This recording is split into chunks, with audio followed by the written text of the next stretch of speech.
साथियों, हाल ही में एक सुर्खी बनी। सुर्खी क्या बनी? आदि शंकराचार्य के बर्थ प्लेस को भारत सरकार जो है वो नेशनल मॉन्यूमेंट के रूप में डिक्लेयर करने जा रही है। इस कार्य को करने के लिए भारत सरकार के द्वारा चेयरमैन जो है नेशनल मॉन्यूमेंट अथॉरिटी के, जिनका नाम है तरुण विजय, उनको केरल भेजा गया है आदि शंकराचार्य जी के जन्म स्थान पर भेज करके, और यह कहा गया है कि आप वहां जाएं और जाकर के वहां पर आदि शंकराचार्य के जो जन्म स्थान है उसको नेशनल मॉन्यूमेंट में डिक्लेयर करने का कार्य करें। ठीक है साथियों, ये गए जो कि नेशनल मॉन्यूमेंट अथॉरिटी के चेयरमैन हैं, जिनका नाम है तरुण विजय। ये जाकर के गवर्नर जो केरल के हैं, जिनका नाम है आरिफ मोहम्मद खान, उनसे मुलाकात करें। इन्होंने वहां पर जाकर के बात करी और यह बात हुई कि जो आदि शंकराचार्य हैं, जिनका जन्म केरल के अंदर कलादी नामक स्थान पर हुआ है, उनके जन्म स्थान को नेशनल मॉन्यूमेंट में बदल दीजिए। नेशनल मॉन्यूमेंट का अर्थ यह हुआ कि अब इस गांव की, पूरे गांव की जो हिफाजत है, यह आर्कियोलॉजिकल सर्वे ऑफ इंडिया के द्वारा की जाएगी। इसे एक पुरातन वस्तु के रूप में विकसित किया जाएगा। भारत में लगभग 3,500 आज ऐसे मॉन्यूमेंट अवेलेबल हैं जिनका आर्कियोलॉजिकल सर्वे ऑफ इंडिया जो है वो मैनेजमेंट करता है। यह न्यूज है, आप यहां पर देख सकते हैं। यह न्यूज की डिटेल है कि नेशनल मॉन्यूमेंट अथॉरिटी के चेयरमैन जो हैं, इन्होंने गवर्नर केरल के जो है आरिफ मोहम्मद खान, उनसे मुलाकात करी और मुलाकात करके यह कहा कि नेशनल मॉन्यूमेंट अथॉरिटी के रूप में हम इस जगह को प्रिजर्व करना चाहते हैं जहां पर आदि शंकराचार्य जी का जन्म हुआ था, और इसको करने के लिए हम जिस रूल का उपयोग लेना चाहते हैं वो है archaeological site and remains act 1958। यह मैं जानकारी क्यों दे रहा हूं? क्योंकि अब यहां से आगे मैं आपको आदि शंकराचार्य जी के बारे में जानकारी दूंगा। सुनो, इसके अंदर चाय और ले आना यार, है ना? तो अब पॉइंट ये है कि यहां पर सवाल ये बना, फीकी ले आना, ठीक है, नहीं मीठी ले आना। तो यहां पर देखो कि मुद्दा यह है कि archaeological site of remains act 1958 के अंदर 3600 मॉन्यूमेंट्स ऑलरेडी इसके अंदर आते हैं। अब बड़ा सवाल क्या है, यहां पर बहुत ही इंपॉर्टेंट चीज है जो आपको याद होनी चाहिए कि भारत सरकार प्रिजर्व करने की कोशिश कर रही है आदि शंकराचार्य जी के गांव को। ठीक है, अच्छी बात है, लेकिन मन में आपके एक क्यूरोसिटी जन्मेगी, और क्यूरोसिटी जन्मनी भी चाहिए। उसके पीछे का बहुत बड़ा कारण है। कारण यह है कि आपको आदि शंकराचार्य जी के बारे में जानकारी नहीं है। जानकारी होती तो आपको यह सवाल एक विहंगम सवाल नहीं लगता। आपको यह बात सुनने के बाद यह मन किया होगा जानने का कि यार ऐसे कौन है व्यक्ति जिनके जन्म स्थान को भी मॉन्यूमेंट में परिवर्तित किया जा रहा है, राष्ट्रीय महत्व का विषय बताया जा रहा है कि नहीं? चलिए तो आते हैं और आज हम जानते हैं कि कौन है आदि शंकराचार्य। यानी कि हम आपके सामने आज हिस्टोरिकल सिग्निफिकेंस डिस्कस करने जा रहे हैं एक ऐसे महापुरुष का जिसकी वजह से आज का जो सनातन परंपरा के साथ में जो हिंदू धर्म चल रहा है ये सरवाइव कर रहा है। ही वॉज द पर्सन जिन्होंने आज जिस आप हिंदू धर्म या माइथोलॉजी या फिलॉसफी या संस्कार को फॉलो करते हैं, उसके प्रवर्तक के रूप में आप उन्हें याद रख सकते हैं, आज के सर्वाइवर के रूप में आप उन्हें याद रख सकते हैं। अगर मैं ग्रेटेस्ट सिग्निफिकेंस के रूप में उनका महत्व आपसे डिस्कस करूं तो इतना समझिए कि जो भारत के अंदर बने हुए 4 मठ हैं, 4 मठ और 12 ज्योतिर्लिंग, उनकी स्थापना के पीछे जिन व्यक्ति का हाथ है वो है आदि शंकराचार्य। अगर मैं बात करूं कि भारत के अंदर गीता या उपनिषद का जो ज्ञान है उस पर टीकाएं लिखने के लिए या लोगों के अंदर विचार प्रवर्तित करने के लिए जो व्यक्ति जाने जाते हैं वो है आदि शंकराचार्य। नाम से ऐसा लगता है कि पता नहीं ये कितने उम्र के व्यक्ति रहे होंगे, लेकिन जान के आपको अचरज होगा कि ये मात्र 32 साल की उम्र में स्वर्ग सिधार गए। स्वर्ग जाने के लिए इन्होंने जिस स्थान का चयन किया साथियों, वो जगह थी केदारनाथ। ये केदारनाथ में तपस्या करते करते ब्रह्मलीन हो गए। यानी कहने का मतलब यह है कि केरल में जो व्यक्ति जन्मा हो और केदारनाथ में जिस व्यक्ति ने स्वर्ग की प्राप्ति की हो, कहने का अर्थ यह है कि एक ऐसा व्यक्ति जो महज 32 साल की उम्र में भारत के अंदर हिंदू परंपरा, सनातन परंपरा, इन सब की स्थापना करने का बीड़ा उठाया हो और करने में कामयाब हुआ हो। ऐसा करने के लिए उन्होंने जो प्रक्रियाएं अपनाई उन्हें बहुत ही ब्रीफ रूप में मैं आपसे जरूर डिस्कस करूंगा, क्योंकि आप में भी ये नव चेतना का संचार जरूर करेंगी। साथियों, भारत में आज 4 मठ कहे जाते हैं। उन 4 मठ पर बैठने वाले जो सबसे बड़े जो मतलब तेजस्वी व्यक्ति हैं या फिर जो सबसे बड़े सन्यासी हैं, उन्हें आप शंकराचार्य के नाम से आज उपाधि के नाम से जानते हैं। भारत में 4 प्रमुख मठ हैं, उनकी स्थापना भी इनके द्वारा की गई। दक्षिण में रामेश्वरम के पास श्रृंगेरी मठ की स्थापना की गई। वहीं अगर मैं उत्तर में बात करता हूं तो ज्योतिर्निर्माण करके जो जगह है जहां पर बद्रिकाश्रम के नाम से जाना जाता है, वहां ज्योति मठ की स्थापना की गई। तो ध्यान से सुनिए, दक्षिण भारत के अंदर स्थापना श्रृंगेरी मठ की हुई, तो उत्तर भारत के अंदर साथियों ज्योति मठ की स्थापना हुई और बद्रिकाश्रम के नाम से आप उसे जानते हैं। ठीक इसी प्रकार से अगर मैं बात करता हूं भारत के पश्चिम में, तो द्वारकाधीश जहां पर बैठते हैं वहां पर शारदा मठ की स्थापना की गई। तो जहां जगन्नाथपुरी विराजमान है उड़ीसा के अंदर, वहां पर मेरे प्यारे साथियों गोवर्धन मठ की स्थापना की गई। तो भारत में 4 मठ स्थापित हुए, जिनमें श्रृंगेरी मठ, गोवर्धन मठ, शारदा मठ और उसके साथ साथ मेरे प्यारे साथियों ज्योतिर्मठ, जो कि आपके उत्तर भारत में बना। तो चारों दिशाओं में 4 मठ और 12 ज्योतिर्लिंग की स्थापना के लिए महज 32 साल की उम्र में जिन्होंने कार्य किया वो थे आदि शंकराचार्य।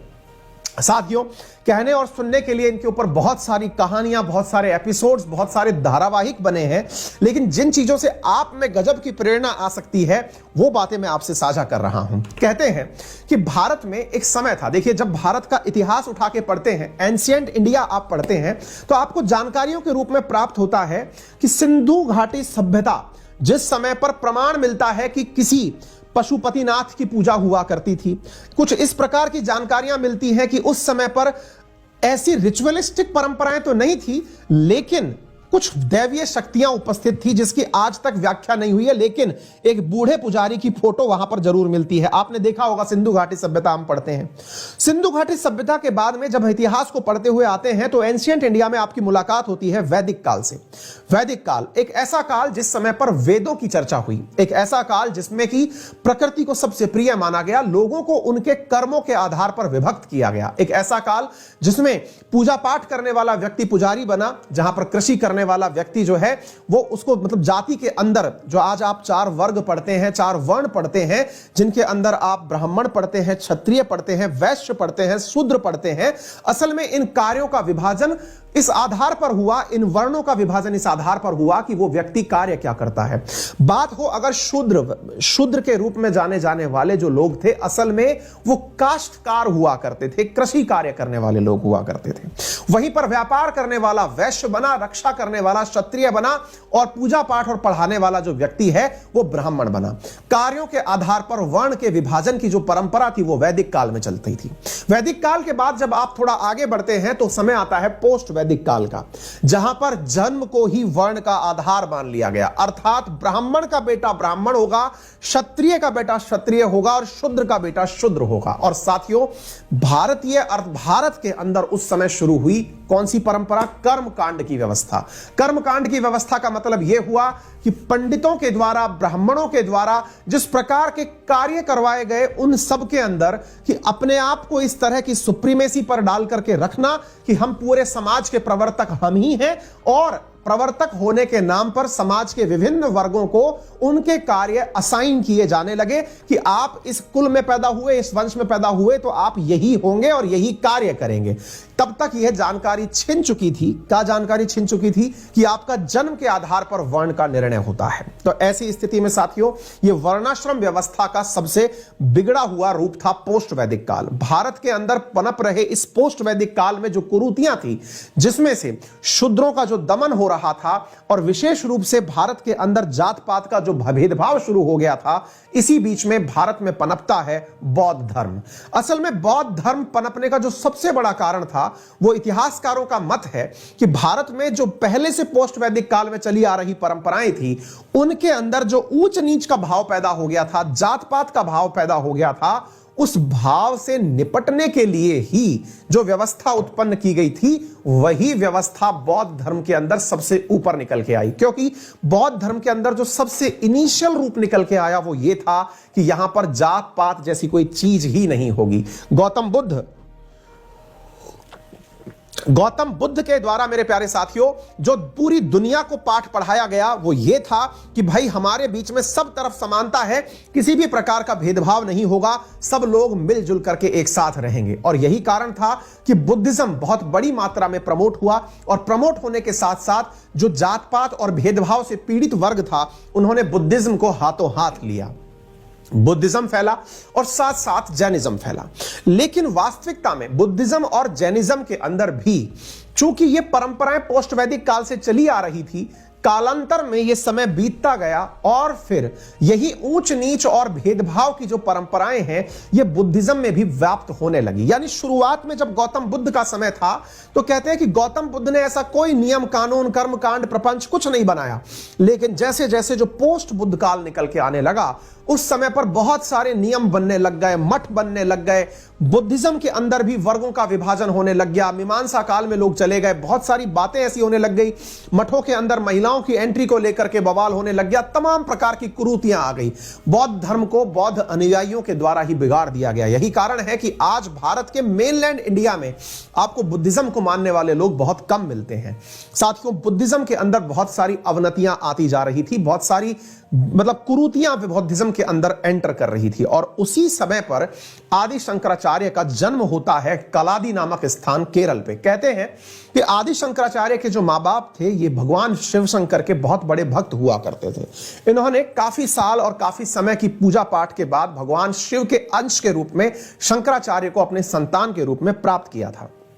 शंकराचार्य जब वर्ष 2 के ही थे तभी उनके बारे में पूरी जानकारी घर वालों को यह लग चुकी थी कि ये बहुत ही विद्वान व्यक्ति बनेंगे, और कहते हैं कि उसी समय उन्हें वेद पाठ वगैरह सब आने शुरू हो गए थे। इनके बारे में इनकी महिमाएं इस प्रकार से व्याप्त हैं उस क्षेत्र के अंदर कि एक बार इनकी मां को इन्होंने पानी भरने के लिए नदी पर जाते हुए देखा। देखिए, ये सारी माइथोलॉजिकल कहानीज हैं और वास्तविकता यह है कि माइथोलॉजिकल कहानियां ही आज हमारी बहुत सारी चीजों की प्रेरणा है, एक प्रकार से संस्कार का भाव पैदा करती हैं। कहते हैं कि आदि शंकराचार्य जी ने एक बार अपनी मां को पानी भरने के लिए नदी किनारे जाते देखा, जिसके चलते हुए उन्होंने तप बल से अपनी माता के लिए सेवा में नदी का सिरा बदल दिया। पूर्णा नदी अपने घर के नजदीक से बहना शुरू हो गई। नदी के तट को बदलने के लिए जैसे ही इन्होंने यह कार्य किया तब से ये अपने क्षेत्र में बहुत विख्यात हुए। साथियों, यहां पर एक चीज और जानने की है कि इन्होंने बहुत ही कम उम्र में संन्यास धारण कर लिया और अपनी मां से कहा कि मैं संन्यास धारण कर रहा हूं, लेकिन जब आपका देहांत होगा तो अंतिम संस्कार में मैं उपस्थित रहूंगा। साथियों, अंतिम संस्कार सन्यासियों के द्वारा नहीं किया जाता है। सन्यासी जो होते हैं बनने से पहले ही अपना पिंडदान कर देते हैं। असल में इन्होंने ये कहा कि मैं आपके चले जाने पर भी आपके शरीर की अंतिम संस्कार की क्रिया में शामिल रहूंगा, और ऐसा कह के इन्होंने घर छोड़ दिया।